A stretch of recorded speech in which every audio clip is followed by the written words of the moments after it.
Hello everyone, welcome to Integrity Massive and today in this class we will start our next last concept of large intestine and after this concept we will know about the ruminants, its organs. Okay, so let's discuss the today's topic which is today's class which is large intestine. Okay, so जो मतलब कि small intestine के बारे में हमने पढ़ा था। Small intestine का बेसिकली जो लेंथ होता है, लेंथ ऑफ स्मॉल इंटेस्टाइन वो था हमारा कितना, लेंथ है स्मॉल इंटेस्टाइन का वो था हमारा 7.5 मीटर। किसका? स्मॉल इंटेस्टाइन का, स्मॉल इंटेस्टाइन का। और वही अगर लार्ज इंटेस्टाइन का लेंथ देखें तो लार्ज इंटेस्टाइन का जो लेंथ है वो हो जाता है हमारा कितना, वो हो जाता है 1.5 मीटर। कितना? 1.5 मीटर। अब देखिए यहाँ पे जो 1.5 मीटर है वो छोटा है 7.5 मीटर से, तो हम इसको लार्ज इंटेस्टाइन और स्मॉल इंटेस्टाइन बोलते क्यों है?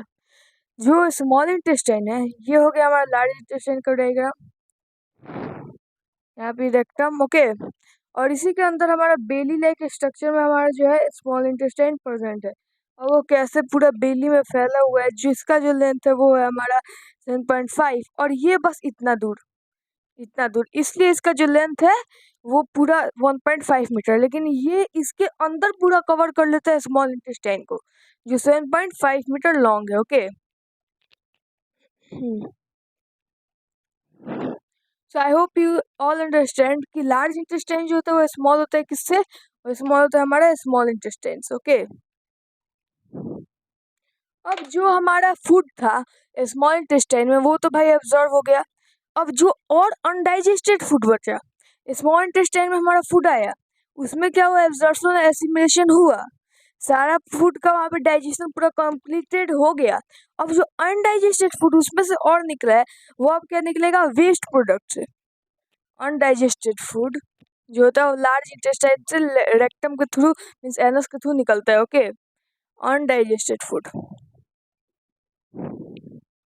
अनडाइजेस्टेड फूड को ये क्या करता है लार्ज इंटेस्टाइन, ये क्या करता है, इस एब्जॉर्व करता है। क्या इसमें से क्या एब्जॉर्व करेगा, इसमें से एब्जॉर्व करता है सॉल्ट एंड वाटर मीन्स की H2O। सॉल्ट और वाटर को ये क्या करता है, एब्जॉर्व करता है।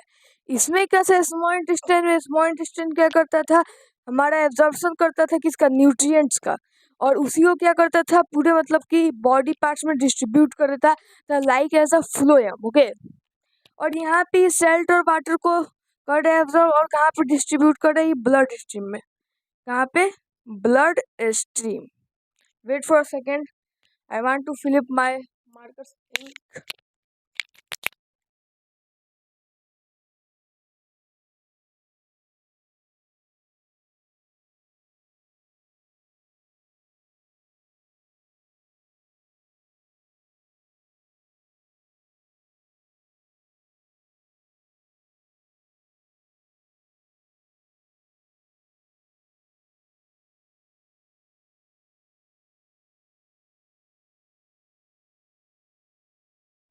ओके, सो हम कहाँ पे थे, इसको ये कहाँ भेज देता है, ये भेज देता है हमारे ब्लड स्ट्रीम में। सॉल्ट और वाटर को एब्जॉर्व करता है और उसको भेज देता है हमारे ब्लड में, ब्लड स्ट्रीम।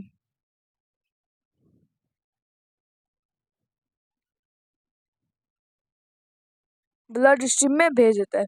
जैसा कि हमने स्मॉल इंटेस्टाइन में पढ़ा था, जस्ट अपोजिट में भी होता है। इसमें सॉल्ट एंड वाटर को एब्जॉर्ब करता है, उसमें न्यूट्रिएंट्स को एब्जॉर्ब करता है, डिस्ट्रीब्यूट कर देता है पूरे पार्ट्स ऑफ बॉडी में, जिससे हमारा क्या होता है, जो हमने ये भी पढ़ा था कि इसमें कन्वर्ट हो जाता है कार्बोहाइड्रेट, ये सारी चीज़ें। सो प्लीज़ नोट, और बढ़ते हैं इसके बाद नेक्स्ट जो कि लार्ज इंटेस्टाइन का और भी बातें कुछ करते हैं।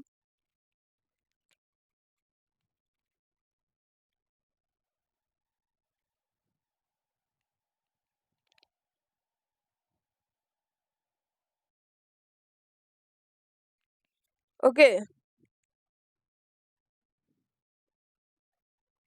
सो नेक्स्ट इज,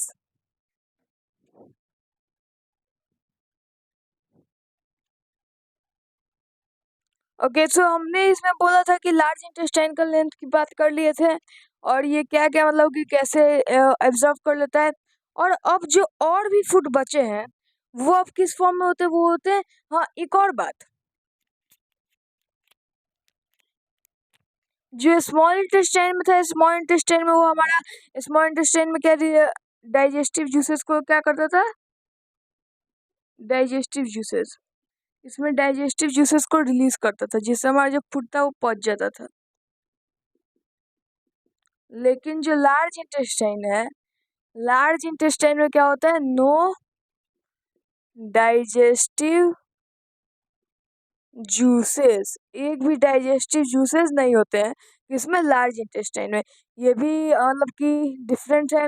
और अब इसके बाद क्या होता है, जो लार्ज इंटेस्टाइन में और फूड बच गया पूरे मतलब कि एब्जॉर्प्शन के बाद, और जो फूड बचा है वो किस फॉर्म में होता है, solid, semi solid, semi solid के फॉर्म में होता है, सेमी सॉलिड।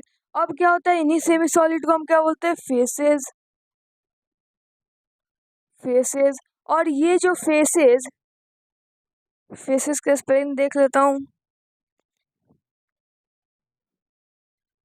फेसेस। और यही जो फेसेस हैं सेमी सॉलिड की फॉर्म में, सेमी सॉलिड होने तो उसका फेसेस, फेसेस इन्हीं को हम बोलते हैं। अब ये फेसेस क्या होता है, फेसेस को एक और नाम से बोलते हैं जिसका एक और नाम है हमारा स्टूल। क्या नाम है, एक और, स्टूल।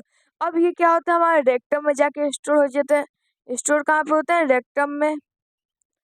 स्टोर जो भी फेसेस या स्टूल जो होते हैं हमारे रेक्टम में स्टोर होते हैं, रेक्टम। अब रेक्टम से क्या होता है, जब रेक्टम में स्टोर हो गया तो रेक्टम के बाद भैया एनस में जाएगा। रेक्टम क्या है, यही तो है, ये हो गया हमारा रेक्टम, इधर हो गया स्टोर, रेक्टम। और ये हो गया हमारा एनस, एनस से पता है निकलता है जो भी वेस्ट प्रोडक्ट है। इसके बाद कहाँ पे जाता है, anus, as a waste product में निकलता है, as a waste product. Okay, so यही डिफरेंस था। अब हम पढ़ते हैं डायरिया के बारे में। तो before understanding diarrhoea, I hope you all understand the concept of large intestine. और यही लास्ट जो प्रोसेस था हमारा, यही था इजेशन का। तो यही जो प्रोसेस है, पूरा प्रोसेस जो है, इसी पूरे प्रोसेस को,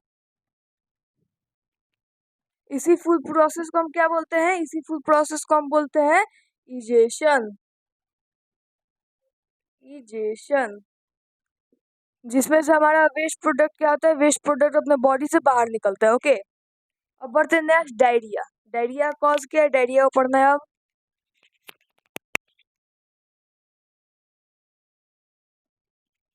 ओके, सो नेक्स्ट इज,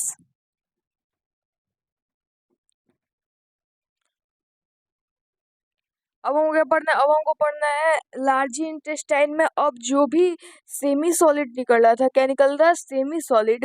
अब वो वाटरी स्टूल्स, अब वाटर की तरह में निकलेगा। ओके, वाटर के वेस्ट प्रोडक्ट जो निकलेगा वो वाटर के फॉर्म में निकलेगा। ओके, वेस्ट प्रोडक्ट जो निकलेगा वो हमारा निकलेगा वाटर फॉर्म में। सो अब हम पढ़ेंगे डायरिया। यस सांग,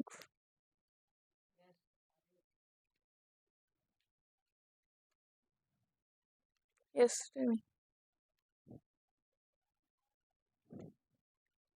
डायरिया। ओके, सो डायरिया में अब क्या होता है, डायरिया में क्या निकलता है, water stools, water, watery stools, waste product in the form of watery stools, waste product के फॉर्म में निकलता है, इसके फॉर्म में वेस्ट प्रोडक्ट, वाटर स्टूल जो निकलता है वो निकलता है हमारा वेस्ट प्रोडक्ट के फॉर्म में। उसी को हम क्या बोलते हैं, उसी को हम बोलते हैं डायरिया। क्या बोलते हैं, डायरिया। अब भाई डायरिया को कैसे हम उसको मतलब कि ट्रीट कर सकते हैं, कैसे हम उसको ठीक कर सकते हैं, कैसे हम डायरिया को अपने से प्रिवेंट करें। तो एक मतलब कि एक दवा आता है जिसका नाम है ORS, ORS, ORS का जो फुल फॉर्म होता है वो होता है ओरल रिहाइड्रेशन, रिहाइड्रेशन सॉल्यूशन। सो इससे हम डायरिया को प्रिवेंट कर सकते हैं।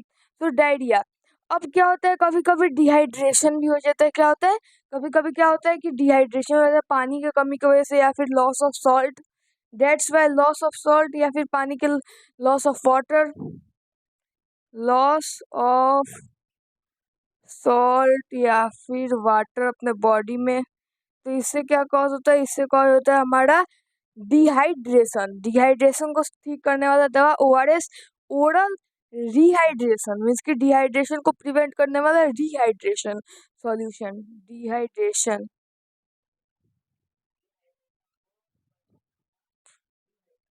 Yes, dehydration. ओके, सो ये हो गया हमारा डिहाइड्रेशन। सो लार्ज इंटेस्टाइन में हमने क्या पढ़ा, लार्ज इंटेस्टाइन में हमने उसका लेंथ डिस्कस किया। लार्ज इंटेस्टाइन में क्या है, एब्जॉर्प्शन होता है। अब जो भी वेस्ट प्रोडक्ट सेमी सॉलिड की फॉर्म में वो हमारे रेक्टम में स्टोर होते हैं, जिस प्रोसेस को हम क्या बोलते हैं, जिस प्रोसेस को हम बोलते हैं इजेशन। अब इजेशन के बाद हमने डायरिया पे गया। डायरिया में क्या होता है, वाटरी स्टूल्स निकलता है, किसके फॉर्म में, वेस्ट प्रोडक्ट के फॉर्म में, जिसको हम किससे प्रिवेंट कर सकते हैं, prevent by ORS, oral rehydration solution. अब कभी कभी क्या होता है, हमारे बॉडी में डिहाइड्रेशन होता है, डायरिया होता है, दोनों साथ साथ होता है। तो ये जो है, by this way ORS we will prevent it. Okay, loss of water या फिर वाटर का जो कमी होता है उसी के कारण हमको डिहाइड्रेशन होता है। So wait for a second.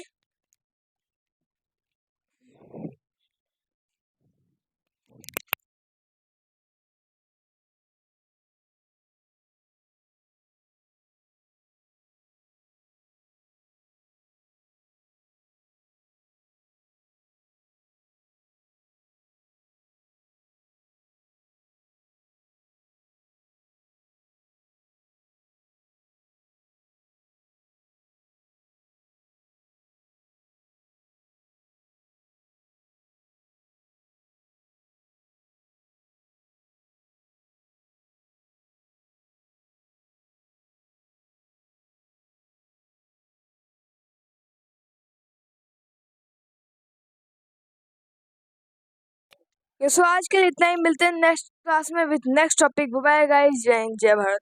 So I hope you all understand about the topic of large intestine.